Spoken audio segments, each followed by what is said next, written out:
બનાસકાંઠાના ઓગળ તાલુકાના બડા સંત રોહિતદાસ નગર કમિટી હોલ ખાતે સભાનું ખાસ આયોજન કરવામાં આવ્યું।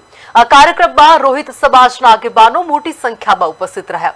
સ્થાનિક સ્વરાજ ચૂંટણીના પ્રચારની શરૂઆત સાથે આ પ્રથમ મીટિંગ યોજાઈ હતી। ગામના સરપંચે રોહિત સમાજના વિકાસ કાર્યો અંગે ચર્ચા કરી હતી। સંત રોહિત નગર અચુબિયાવાસમાં સ્મશાન ભૂમિ, રોડ, રસ્તા અને ગટર લાઇન જેવા પ્રશ્નો માટે વિકાસલક્ષી કાર્યો સફળતાપૂર્વક કરવામાં આવશે તેવી ખાતરી આપવામાં આવી હતી। ગામના આગેવાનો દ્વારા પ્લોટ બાબતે રજૂઆત કરવામાં આવી। સરપંચે યુવાનો અને વડીલોને ખાતરી આપી કે તમામ કાર્યો સુંદર રીતે પૂર્ણ કરવામાં આવશે। કાર્યક્રમ ભાઈચારા અને ધાર્મિક એકતા સાથે પૂર્ણ થયો હતો। જય ભીમના નારા સાથે સભાનું સમાપન કરવામાં આવ્યું।